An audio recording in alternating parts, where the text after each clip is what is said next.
যিটো প্লেটফৰ্ম আছে প্লেটফৰ্মৰ পৰা আপোন 30 ফুট ওখ আৰু প্লেটফৰ্মটো যিটো আমি বেদি বনাইছো সেইটো 10 ফুট সৰ্বমুঠ মাটিৰ পৰা 40 ফুট ওখ মূৰ্তিটো আতৰপা জিলিকি থাকিব আৰু উকা বিহাৰ কৰিও মূৰ্তিটো উপভোগ কৰিব পাৰিব ইয়াত পূজা অৰ্চনাও চলিব লাইটৰ সৌৰ শক্তি দিও আমি লাইটৰ ব্যৱস্থা কৰিম সেই সময়ত আৰু যিটো আমাৰ জলক্ৰীড়া হয় সেইখিনিও আমাৰ আছে প্লেন যি ধৰণে আমি আৰ্থিক গোটাব পাৰো অৰ্থ সঞ্চয় কৰিব পাৰো তেনে ধৰণে এই জায়গাটো এই সম্পূৰ্ণৰূপে মই মোৰ পৰিয়ালে এইটো বৰ্তমানলৈকে ব্যয় কৰি আছো বিভিন্ন জনৰ লগত যোগাযোগ কৰিছে যাতে আৰু কিছু এক্সটেনশন ভাল কাম হ'ব আৰু আৰ্থিক যদি আমি লাভ কৰোঁ তেতিয়া ভাল ধৰণে আৰু কিছু কাম আমি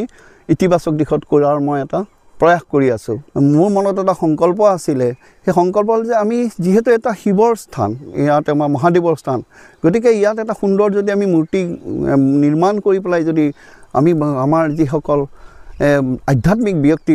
পৰ্যটক ধাৰ্মিক পৰ্যটক হিচাপে আহিব বিচাৰে তেওঁলোকে এই এনেকুৱা ধৰণৰ কিছু বস্তু দেখিলে বা এটা বৃহৎ আকাৰৰ মূৰ্তি যদি তেওঁলোকে দৰ্শন কৰিব বিচাৰে বা আধ্যাত্মিকতা তাত থাকে নিশ্চয় পৰ্যটকসকলৰ এটা সময়তে ইয়াত ভিৰ হ'ব বিশ্বনাথবাসী হিচাপে বিভিন্ন ঠাইত আলোচনাও হৈ আছে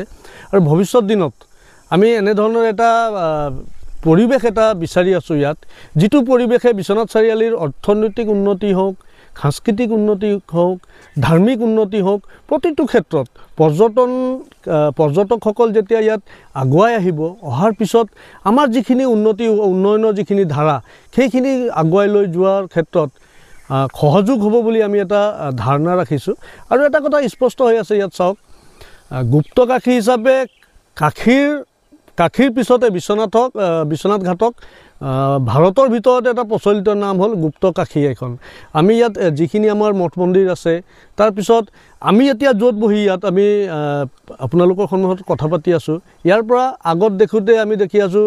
কাজিৰঙাৰ জীৱ জন্তুখিনি নদীৰ সিপাৰে ঘূৰি আছে এই মনোমোহা এটা পৰিৱেশ এই পৰিৱেশক আমি বিশ্ব দৰবাৰত প্ৰতিষ্ঠা কৰাৰ কথাখিনি যিটো চিন্তা লৈ আমাৰ গ্ৰীণ আছিয়ানা ৱেলফেয়াৰ ছ'চাইটিৰ কল্পদা হওক বৌ হওক যেনেকৈ আগুৱাই আহিছে ইয়াক আমি সঁচাকৈ শলাগ ল'ব লাগিব আৰু আগন্তুক দিনত আমাৰ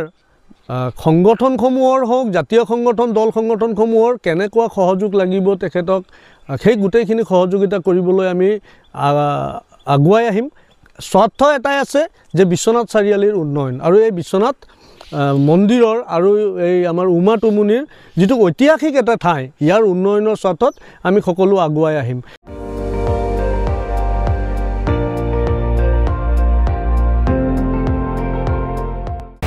আপুনি চাই আছে ND24